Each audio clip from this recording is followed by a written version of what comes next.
Hi, friends. This is Wendy Harrop, and welcome to the Say Yes to Yourself podcast. On the Say Yes to Yourself podcast, you'll hear stories from women just like us who are adding the practice of saying yes in their daily lives in big and small ways, and as a result, are experiencing the truth that everybody wins when you say yes to yourself. Saying yes to yourself is a graceful unfolding, an intentional becoming of the very best version of you. It is my hope that in these conversations, we are able to find our truth and be inspired and empowered to live our very best lives. I'm so excited to go on this journey with you, and I look forward to finding a bit of our own story in each other's.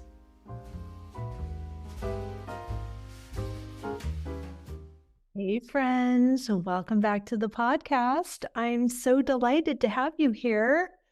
I am still in this beautiful echoey room, living my best French life. We are hosting our second week of students at the Cognac Jewelry School, which is so fun and amazing. And I'm even taking a seat at the bench this week. So I'm making some fabulous jewelry. I've made rings, I've made bangles, I'm setting gemstones. It's all so fun and fabulous. And it's been glorious celebrating these two groups of women who have said yes to themselves, that have left their home, their comfort zone, their responsibilities for work and family, and are really focusing on themselves and their creativity. And it's so beautiful to witness. I hope that you are saying yes to yourself in big and small ways this week. I hope you are buying yourself flowers. I hope you are taking a little bit longer in your bubble bath. I hope that you are feeling in alignment and seeking the things that bring you joy. We know that that's just a more enjoyable way to spend the day. And I want that for you even more so because I am basking in it in such a rich way this particular visit to France. So I am wishing you all of that goodness. I hope you can feel the joie de vivre in my voice as I welcome you to enjoy today's beautiful conversation. This week we have Katie Beecher. She is a licensed professional counselor and medical and emotional intuitive with over 35 years of experience. Katie has a unique way of working with clients. She creates a detailed, individualized physical, emotional, and spiritual report and an intuitive painting using only their name and age. She also utilizes Jungian psychology in her sessions, which she initially learned during her recovery from a severe eating disorder and depression. At the age of 16, Katie called her pediatrician to ask for help without telling or involving her parents. She has been recovered for over 35 years and is the author of Heal from Within, a guidebook to intuitive wellness about root cause healing and wellness from her spiritual guides and experience, all verified by research. Katie is a phenomenal woman, as you can tell just by listening to her wonderful bio. I know you are going to enjoy this conversation with Katie Beecher. Katie, I am so looking forward to this conversation. Thank you for being here. Thank you so much for inviting me. It's so fun. I love it. I am up for a whole day of fabulous conversations, even though our sweet listeners are getting them dripped once every few days. But it's just such a fun experience that I'm having. This is actually, I mentioned this before we hit record, but this is episode 300. And amazing. I just love this life I've carved out for myself. It's one beautiful yes after the next. And I'm so delighted to see what unfolds as a result of our collective yes in being here in this moment. It's so fun. Definitely. So I would love to start by asking, how are you saying yes to yourself in this season?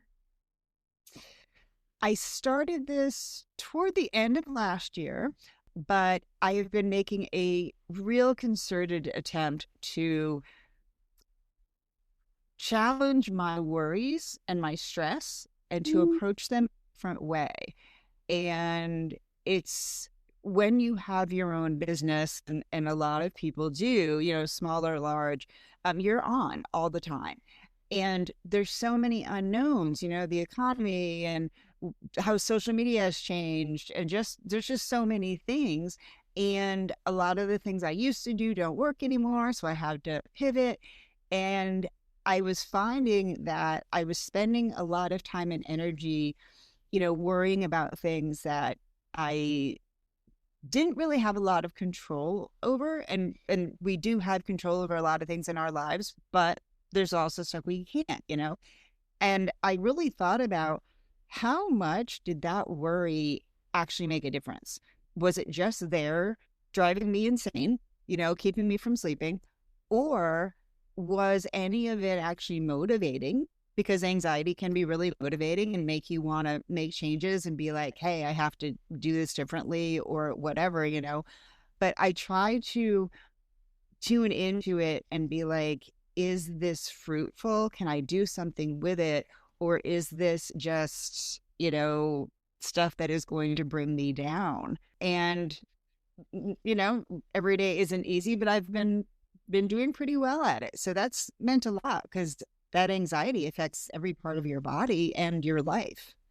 Right. I love that for you. And I love that even the distinction between we don't have control over the circumstances, but we have control over our experience of the circumstances, and just pausing your thoughts to ask those questions. Is this actually helpful? Is there a way that I can see this differently?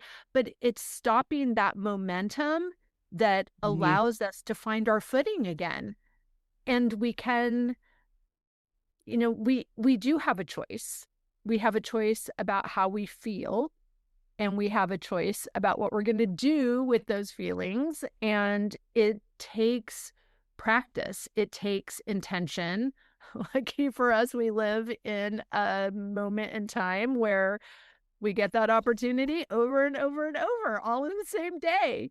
But we Right. have these tools. I'm a student of A Course in Miracles, and one of the lessons is I am willing to see this differently. And that has been such a beautiful tool that I can pull out of my kit over and over, whether it's parenting, whether it's traffic, whether it's business, whether it's relations, whatever it is. It tells me that I have a say in this, even though in the past I would have felt like it was just happening to me rather than for me. Yeah, and that applies to all things, like even illness or accidents, or, I deal with people who have all sorts of things going on, physical, emotional, and spiritual. And so illness can take over and you can feel like a professional patient sometimes. And it, really does change your life. And a lot of people, whether it's weight related or illness, it's sort of like, I'm not going to put on a bathing suit until I lose weight, or I'm not going to, go exercise until I'm as strong as I used to be, or, a lot of sort of waiting to live type things. And I like to help people see that maybe their circumstances aren't the same and maybe they feel limited, but you can still do things and your life shouldn't revolve around feeling bad. Maybe you can't, I don't know, run 5 miles. I'm not a runner, so that's a weird example, but for me, but like maybe you can't run 5 miles anymore, but maybe you can go take a walk for a mile and it counts. And, there's so many things that we can do to reframe things. And for me, a lot of super difficult experiences, um, recovering from an eating disorder and LOM and all sorts of things were some of the best things that ever happened to me. So a lot of it is how you approach the thing, whatever those are, and how you respond to those. And I think that really helps you to listen to your intuition more, have more faith in yourself, believe in yourself. And that just helps everything, relationships, all sorts of things. Right. And there's so much grace that's associated with that decision. And we're experiencing it all inside our own body, in our own nervous system, when we are comparing ourselves, like you said, to our past self. I used to be able to run 5 miles. Why can't I? I used to fit into these pants. What is the problem? I am the problem. Instead of, I'm speaking from complete experience. Last year was a real shift in my energy around my clothes. My body was changing, and I was making myself feel really bad about that, and then frustrated that feeling bad didn't work, which of course Right. is silly, but it was like, what is happening? I've had so many beautiful clothes for decades, and they fit me for decades. I wasn't just storing them. And then it was just, I mean, this podcast is so beneficial for me because I am a verbal processor, and I can like work through my things in the presence of these fabulous experts. But to move through this idea of everything in my life has changed, everything is expanding. I'm so delighted about my present and my future. Why in the world would I be striving for this thing that's in my past when everything that I'm so excited about has shifted? It's okay to release my grasp on these other elements of my past and trust that everything is working out for me. Everything is happening for my benefit. And it turns out that there are really big rooms full of clothes that you can buy. So I can replace those things and it's fine. And the grace that I showed myself actually helped release the extra weight as well. You know what? That is so true. I was talking about anxiety, right? And cortisol is produced when we're anxious. Cortisol makes us gain weight. It makes us keep weight on. It's bloating. It's all the things. So if you release some of that cortisol, you are likely to lose weight without even trying. And, we all get caught up in the worry stuff. And especially as we get older, weight appears in weird places or, differently, and sometimes that's a call to take a look at hormone replacement, which then impacts your whole life in a positive way if you're able to use it. Not everybody can. So it's like, if it weren't for the weight, for example, maybe I wouldn't have looked into hormone replacement, or I wouldn't have done this, or I wouldn't have done that. So being able to use that as a tool also. But yeah, I call menopause basically Satan taking over your metabolism. Um, and there's things we could do, but it's also, my things have redistributed, or I'm not built the same way, or I might weigh the same, but I look different. And so it's a lot of just accepting and loving yourself where you're at, while also giving yourself the choice to, make changes if you want to. Sure. And I love what it did for me was it revealed some areas of my life that were on autopilot, and it gave me a chance to give attention to something that's very important to me, my body, and Right. to care for it as the grown, mature, evolving woman that I am.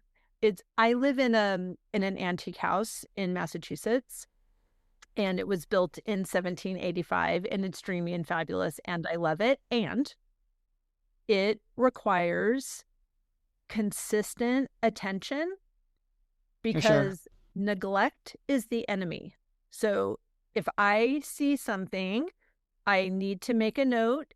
I need to have that on my radar. I have a list. I have a fabulous handyman. I have wonderful contractors, but it is that attention is important. And I consider myself a trustee of this historic property. It was here for centuries before I was. It will be here for centuries after. And I want to be a good steward of what's been entrusted to me.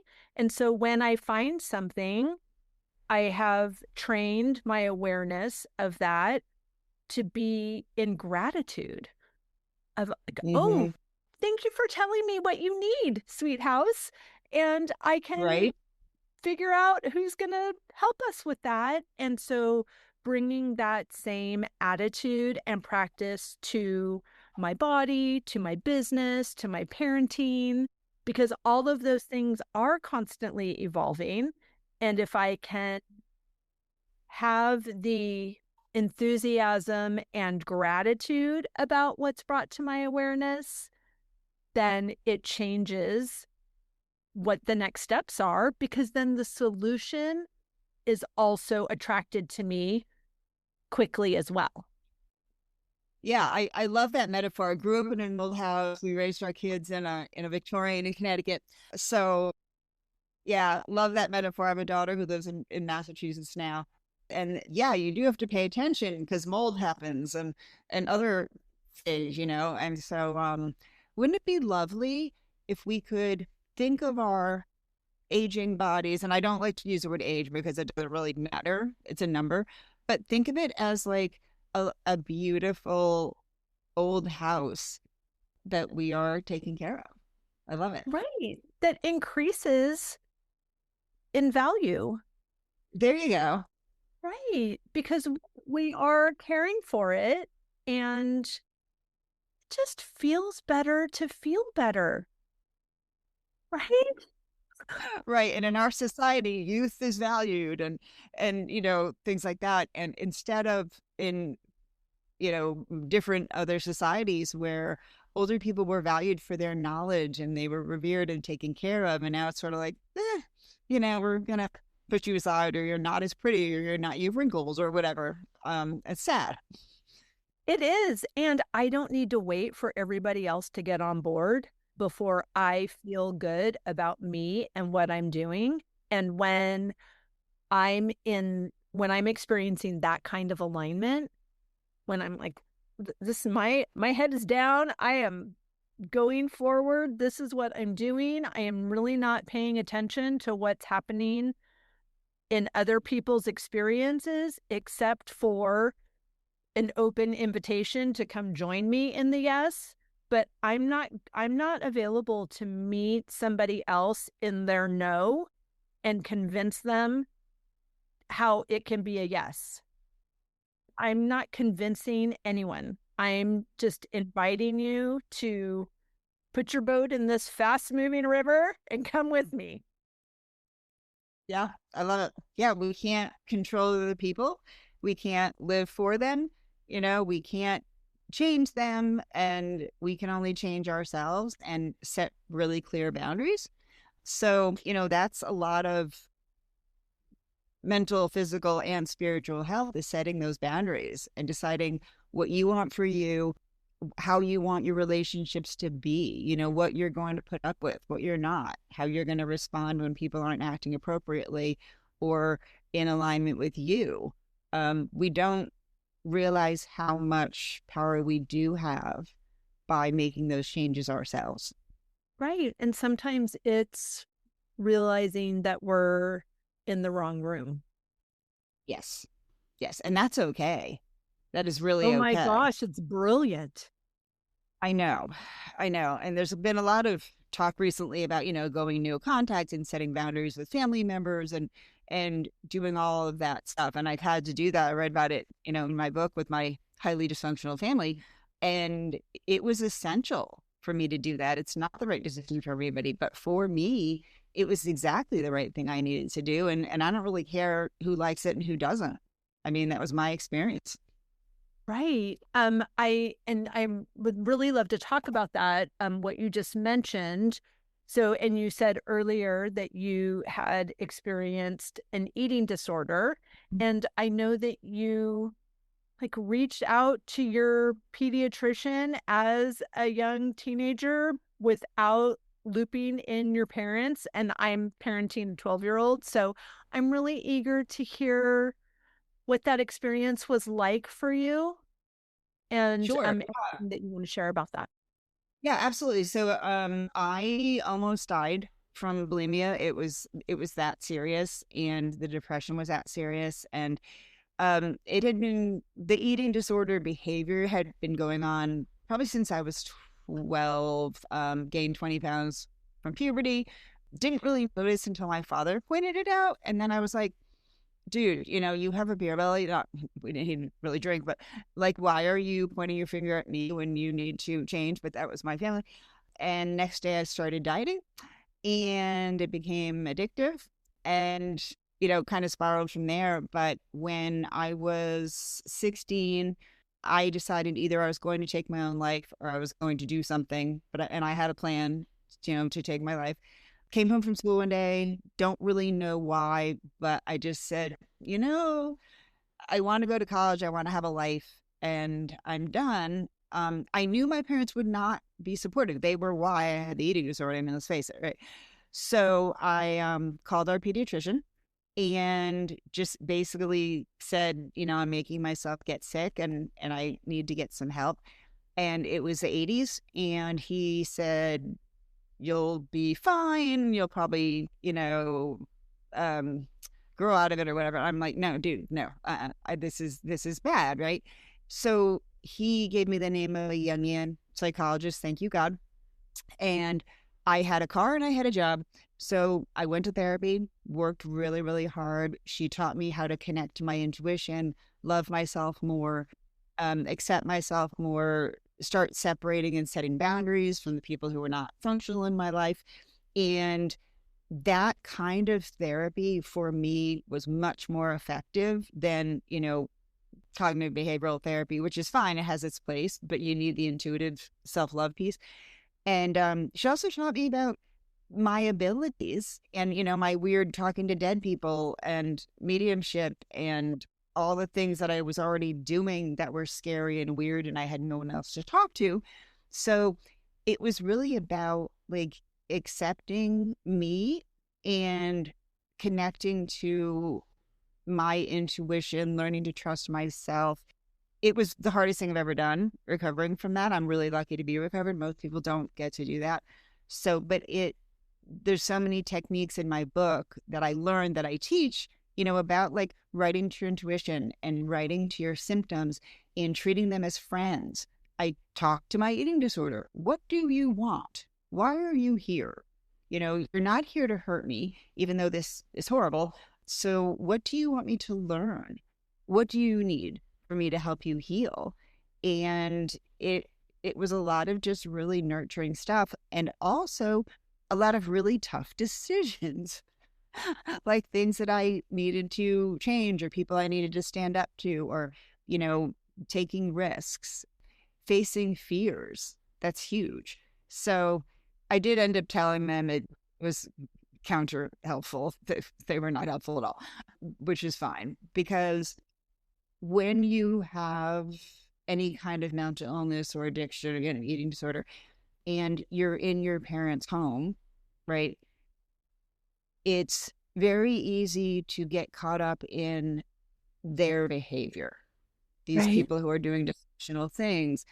And while that is valid, we are the only ones that can help ourselves. We're the only ones that can fix ourselves. And I had to get to such a low point that I was ready to reach out for help. And no one could have done that for me. And that is a gift. So I like to tell people other people's pain might be the best gift you've ever given them because it forces them to feel horrible and then make changes because you can't force them, you know? So it's tough to recover when you're living in a dysfunctional environment, but it's not impossible. And ultimately, we have to do the work ourselves. Oh my gosh. Well, I just applaud your bravery and your courage and your ingenuity and resourcefulness to get what you needed. There comes this time, I think, just in my own projection of childhood where I was eager to learn. And then in my later teenage years, I had the realization that I know everything and know better than everybody else, especially anyone older than me. And then something shifts like mid-20s. It's like, okay, wait, maybe I don't know everything. And I go back to curiosity. And then in my 50s, again, it's like, oh my gosh, I'm back to my 4-year-old self and asking why and wanting to understand how things work and what my role is in them. So I think it's amazing that as a 16-year-old that you were brave enough to reach out for help to a professional, medical professional, but then also not be in alignment with that, the way that help answered the phone. And so you just moved over to seeking help that would be actually helpful. And then to do the work, it's like, you're so amazing. Good job. Thank you. Good job for taking care of what you need, because that is what we have to learn to do. I'm sorry for the bumpy road. Yeah, I think, for me, the way that I think about it is it was divine intervention. That's the only way Totally. it makes sense to me because I know, and I learned during my therapy process, I was supposed to take all of this stuff. And I continued to learn and I continued to, take all of this stuff and use it to then help other people. Yeah. And, my journey was valuable. And so the fact that I started at such a young age, I was really lucky and then used all of that for, becoming a licensed counselor and in my Mhm. work as a medical intuitive. And so I kind of call myself a guinea pig. I'm just used to, whatever. And the more I learn about me, the more I learn about ways to help others. So I really can't, I mean, I don't want to say I can't take any credit because that's not really being fair to myself because I had a choice, right? I could have just given up, Totally. but the divine intervention was pretty strong and I'm really grateful for that. Right. I understand what you're saying. And that's just why I want to reflect back to you, because I think it sounds like we are similar in the way that, well, it was happening to me and I'm fine. So that was fine. And Right. it, was all for my good. And I was in a really terrible car accident when I was in college. And once we flipped over in a canyon, it was bad. I can't believe we didn't die. Oh And my gosh. once the paramedics arrived, and I determined, based on everyone else that was happening, that I was the most injured, I took such relief in knowing that it was me. So I'm like, Hmm. okay, I'll be fine. Like, if I'm the worst and I'm having this experience right now and I feel like I'll be fine, then everything is fine. So I understand when you are saying, like, you're grateful that it happened and all of these things. And I always think, like, my story, whatever, I'm 57 years old, so I've got a lot of stories now. But a lot of the details of them always seem sadder than I ever was. So I understand what you're saying when you're like, well, it was what it was, and I did what I did, and now I can be in service. And I feel totally the same way and unattached from the pain of it. but I love to offer the opportunity for you to receive the just appreciation and acknowledgement of your courage, of your tenacity, of your commitment to yourself. Even before you had the language for all of it, you had the knowing and the alignment with the divine. We can only accept, quote unquote, divine intervention if we know that it's here, because it's always available for us. It's not even, I mean, I know we use the word intervention, but I feel like it's more of a divine allowing, It because we're is. the only one pinching ourselves off from what's available to us, right? But Yeah. we know what we know. So, all to say, I encourage you to receive the Love Fest that is coming your way, because that was big work and you did it and you are doing it, and it's really beautiful. Thank you. Thank you. A lot of people I work with, part of every reading is I teach people some pretty cool ways to connect to their intuition and their body. Oh, And cool. a lot of people are like, well, I don't even know if I'm connecting. I don't feel connected. I don't know what my intuition is or what it feels like. Or they think that connecting with intuition means you get hit by a lightning bolt, or you see Jesus appear in front of you or something like that. And it's so much more subtle than that. And it's every day. We are always hearing things in our heads or have events happen that we make a choice. And I think one of the hardest things about listening to intuition is when it tells us to do really hard stuff, which it often does. And, things like, I'll work with somebody who has, I don't know, whatever they have. And the way that I do my readings is with a name and age. I create a 4-page report and do a intuitive painting. And so the report reveals really, really personal, detailed stuff. And it does talk about physical things as well as things like, the relationship you're in does not feel really healthy. It doesn't feel like you're using a lot of boundaries. It feels like you're doing too much for other people, not getting a lot back. And so we'll talk about that. And they get the report and painting before we even talk. So, blows people away. But it's sort of like, well, I know that my marriage or my relationship is bad, but when I feel better physically, I'll leave, Mm. things like that. It's like, the relationship and how you feel about yourself is really contributing to why you feel bad. And that has to change simultaneously or before you can feel better. So, and the intuitive hits come all the time. And I think we push them down because they're scary, but then we also push down the positives, the things that are like helping us do other things.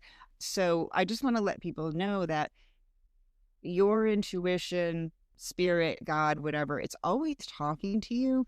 And it doesn't need to be like when I'm, talking to my guys who are doing my reports, it just feels like there's words in my head, or I see pictures, or I have feelings, or I don't go into an out of body experience. So be listening for that and be open. And when you listen to your intuition, it doesn't mean that you automatically have to do the hard thing. The listening is the first step, right? And just being aware. And then you can decide, okay, this is what I know I need to do. What's one little step I can take towards doing that? Or I'm not ready today, but I promise to do something about it, within this week. Or so give yourself some grace. Changes don't happen overnight, but you are protected, you're safe, you are always connected. And it's risky to make those changes, but it's worth it. Totally. And I believe that those whispers, that God isn't just giving me the insight of what to do next and then saying, peace out, I'll meet you over there. It's like, it's everything I need to get from where I am to where I desire to be. We've co-created that together based on all of my experiences of what I Right. don't want. I have launched rockets of desire about what I do want, and God knows where I am and where those things are and the path to get there. And so in my in my looking for that guidance or searching, again, with A Course in Miracles, it's a part of my morning practice, which is also a part of how I stay on this path. But today's lesson is, the words are always so beautiful, so I want to make sure I say it exactly. No one can fail who seeks to reach the truth. And it's that knowing is, if I ask, I will receive the answer. And it doesn't always come right in that moment, because the energy of my question and the vibration of the answer are not the same. Otherwise, I'd already have it. So I'm on one radio station with my problem and my answer's on another radio station.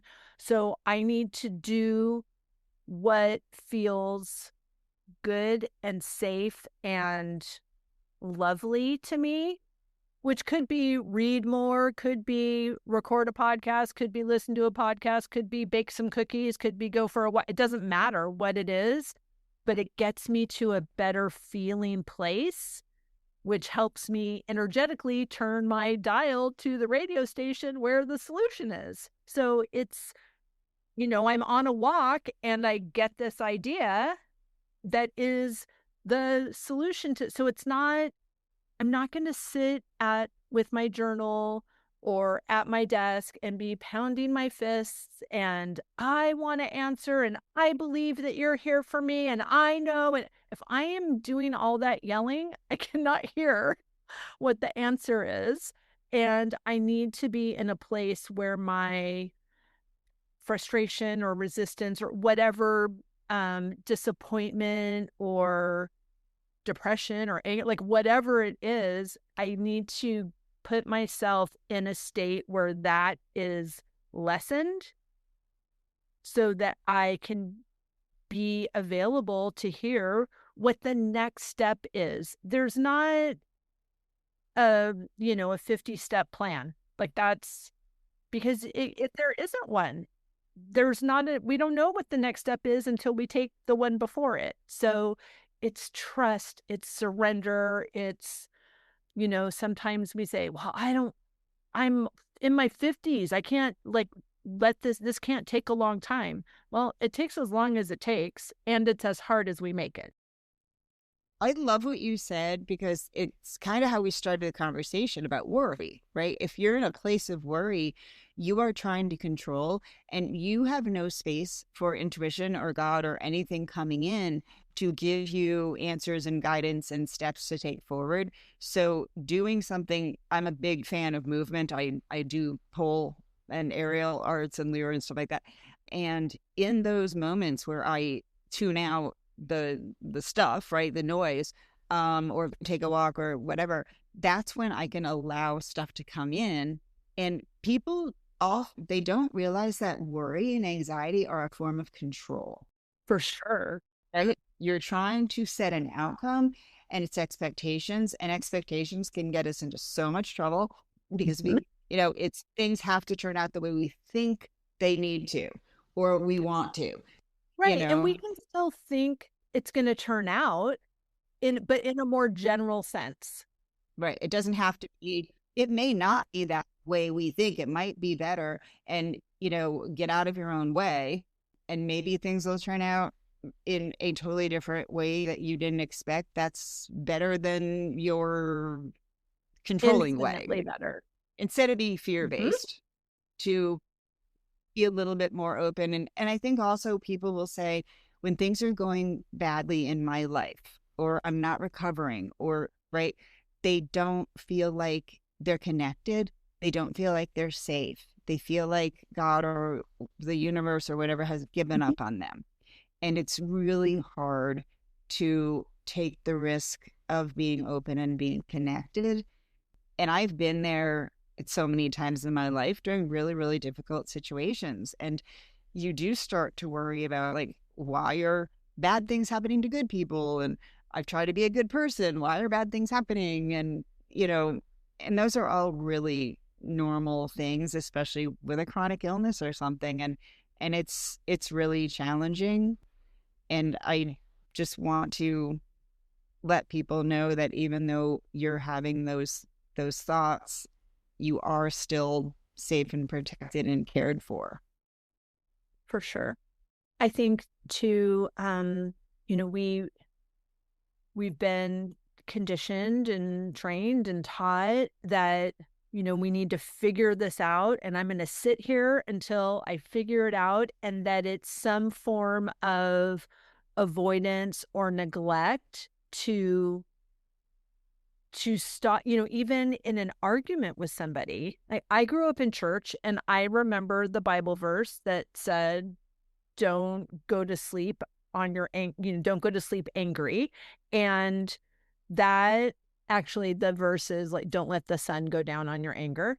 And I remember just the way that that was taught was that you can't go to bed mad. You can't leave a conversation until it's been resolved, which means somebody wins and I just have a softer practice around that, to know that the vibration of a problem and the vibration of a solution are not the same. And me being angry and continuing to repeat my point that I believe is right, while the other person continues to repeat their point, which is different, but they believe is right, is not going to get us anywhere. And actually, the better thing toward resolution is to separate from the energy of this conversation, but to do it in a way that says, hey, I'm just thinking with my daughter, this, I'm hearing what you are saying. And at the same time, I'm feeling like my job is to make sure you're hearing what I'm saying. And I don't think we're going to get to a resolution using that circular motion. So I love you. I am not walking away from you, but I'm going to give this conversation a break. Big time. Yeah, because yeah, if everyone's heated, nothing's really getting solved. And even with health anxiety, if you are just, there are people like who think, if I am not on this, if I'm not figuring this out, if I'm not looking this up, if I'm not on, Facebook groups or whatever to figure out what is wrong with me and how to fix it, then the fear is it will never get fixed. It'll get Yeah. ignored. And you know what I mean? And it's not like that. It's actually the opposite, because we need to be separate people. We need to be whole people, not just people who have some sort of issue going on, you know. So we do need a break from that. And I love what you said. And I have a question. The Course in Miracles, is that an app on your phone? It's a text that was written, gosh, I think like in the late 60s, and there's a workbook associated with it. And Right, right, Marianne Williamson worked and lectured through it in the right, early 80s, right? So I have the workbook, and then yes, I do right. have an app on my phone from the Institute of Inner Peace Oh, that neat. Okay. um, that has, because I don't know if you've used the Course in Miracles, but there are, in each lesson, there's 365 lessons. So what I've been doing is, when I get to 365, then the next day I just go back to one. So I'm on my fourth time through the course, and the whole point of the course is to dismantle a thought system based on fear and exchange it for a thought system based on love, and that only love is real, and that a miracle is a shift in perception from fear to love. So in these lessons, it has a different cadence. Sometimes you will have a reminder once an hour. Some lessons, there's a reminder every 5 minutes because it's a really pivotal one. So the app on my phone gives me a notification at whatever the cadence for the reminders are that day. I love it. Yeah, I think that would be, I'm familiar with the Course of Miracles, but I haven't done anything with it. Also, it was this, you learn things from who you talk to. You don't know who you're going to talk to that day, right? So I thought that would be really valuable Oh, for perfect. I people will send to. you, I have a little note in my phone that has all the links for everything I use because a Oh, lot of neat. people, and Okay. I'll link it in the show notes as well for anyone listening. Some people started at the beginning of the year as a New Year's Right. resolution, but a woman that we had on the podcast years ago, Trish Donnelly, she was a student of the course, and we became friends after our interview, and she lives in Australia, so we would have Tuesday morning conversations, morning for me and night for her. And she suggested that I do the course. And I was about to spend a month in France. I lead culinary trips to France for Oh, women yeah. that are traveling by themselves. It's very fun. Amazing. So I said, "Oh, should I wait until I come back? Because then I'll be really focused." And she said, "Wendy, why anybody would wait one day longer to Mm, transform a thought system based on fear into a thought system based on love is beyond me." I And I said, love that. "Oh, okay, well, then I'll order that today." I love that so much. Yes, Yeah, why wait, right? Why wait to start living when you can? Yeah, that is so profound. it's Love been it. completely transformational for me in my spiritual journey. A coach I used to work with, Gina DeVee, talked about like whatever, we have these lessons that just keep coming up for us, and it's kind of like a slinky, so we keep coming around to it, but we're a little bit higher in the spring of the slinky. So even though we're coming back around to these same situations, we've evolved, we've grown, we've expanded, we've up leveled, and we have a different perspective of that. And it's really beautiful. Yeah, it's true. Like we can hear things 10 times and it can mean something, but then on that 10th, you're like, oh, wait a minute. That really hit me. Oh my God. Exactly. Yeah. You know, Exactly. so And when the student is ready, the teacher appears. that's for sure. That's for sure. Ah, Yeah, I love it. That's great. It sounds like we are very much on the same wavelength. So, absolutely. So I wanted to ask you quickly before I let you go. Gosh, I have two things. So I'm going to ask you two questions and then you okay. can decide which one you want to expound upon. So I was interested in, you talked about your readings that are spiritual report and they have a painting, like that's so cool that you only have a little bit of information from somebody. So I would love to hear more about that, please. Absolutely. Yes. So just with a name and age, I tune into my guides and they give me 4 pages of information about the person I'm working with. And it's literally like past, present, future, physical, emotional, spiritual, childhood, intuitive abilities, traumas, strengths, career, anything that affects your life and has affected your life, thus is affecting you right now.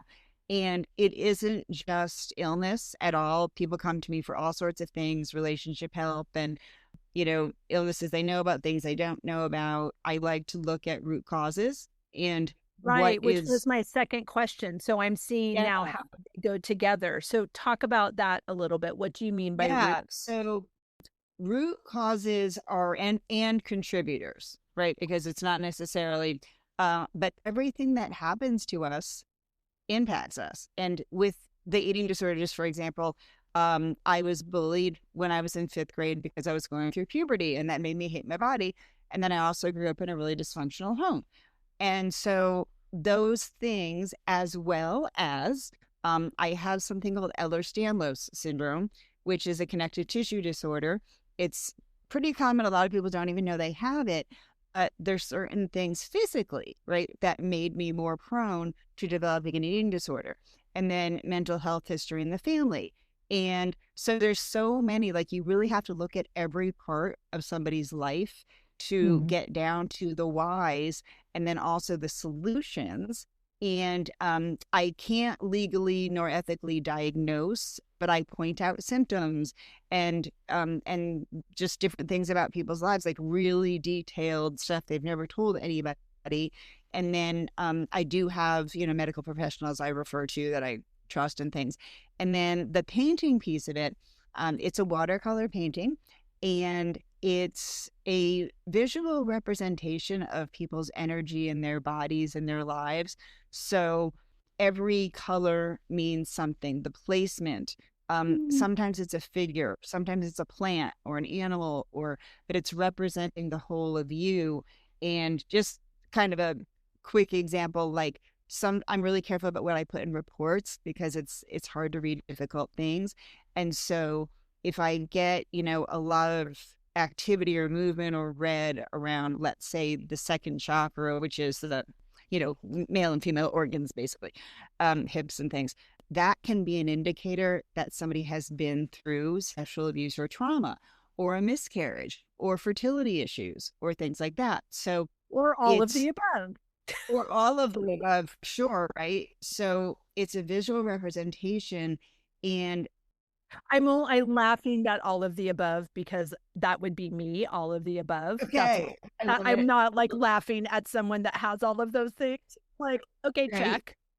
Right. So it's a softer way of bringing up information than, seeing something, words on a page. And I don't know who's going to see these reports. Who knows who opens people's email? So it's a lovely way of revealing things and starting conversations. Huh. And then we an hour and we talk about all of the stuff. People can ask me any questions they want. I get information from my guides the whole time we talk.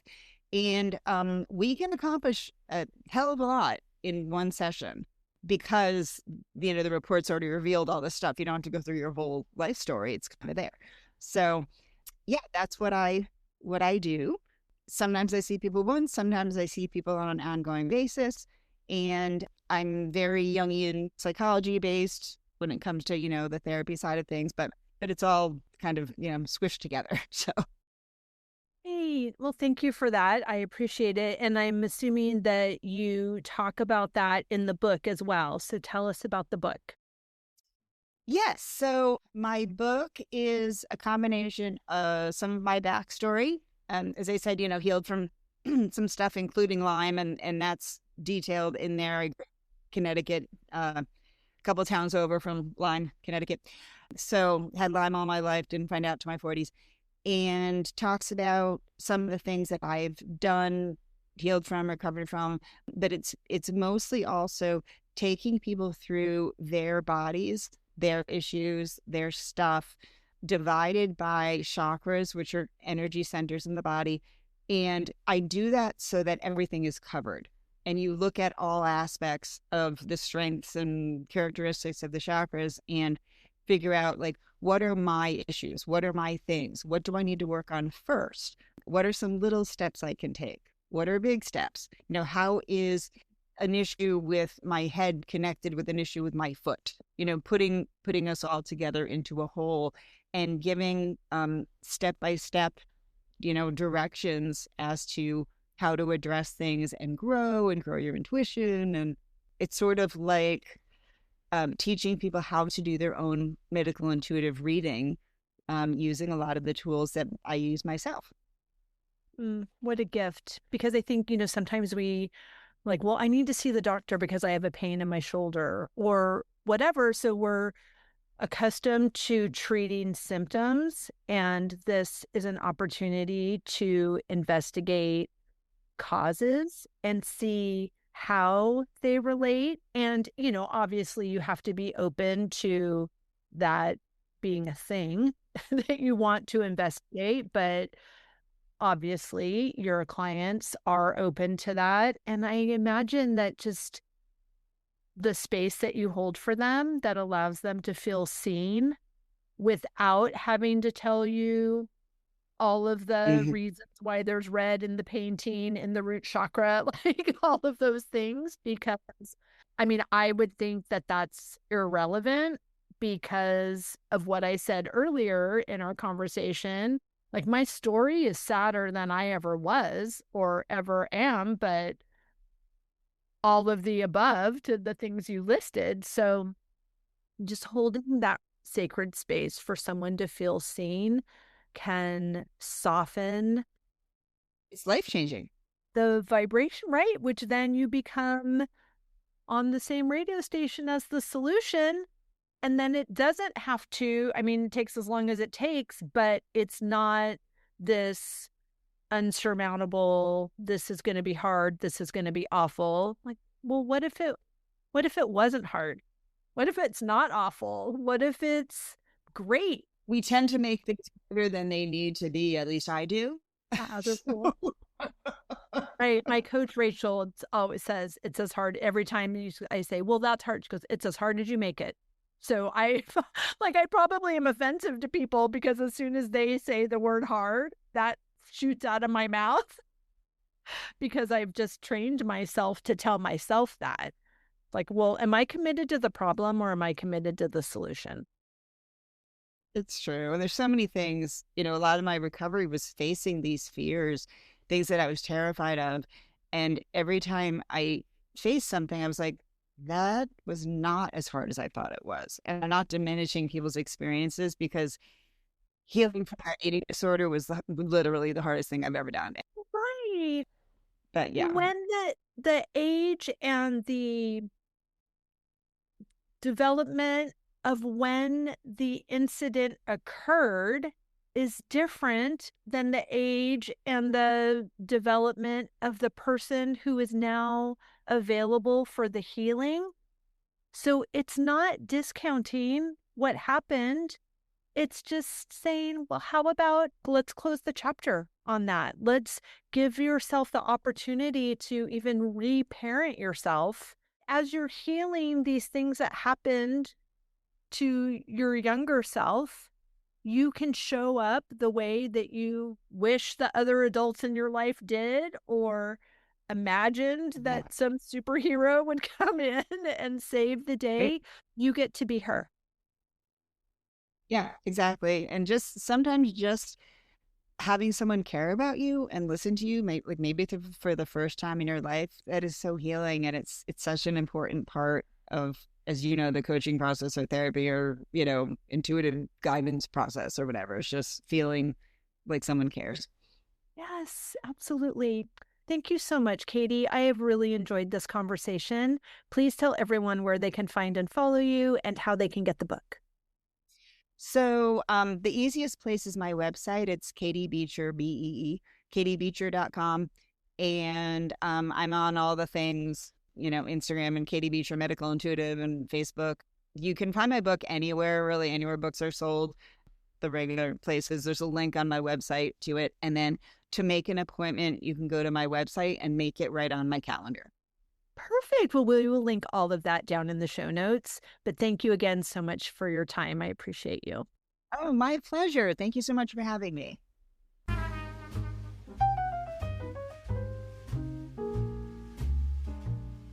I hope you enjoyed that conversation as much as I did. As always, any links or notes mentioned can be found at phineaswrighthouse.com in the podcast section of our site or in the show notes below. And if you haven't connected with me personally, come find me on Instagram at Phineas Wrighthouse and let me know you listened to this episode. I'd love to get to know you. Thank you for sharing this time with me. I know your days are full, and I'm really grateful that you chose to spend some of your precious time right here. Be sure to subscribe to the podcast so you don't miss any of these delightful conversations. I'll see you next week.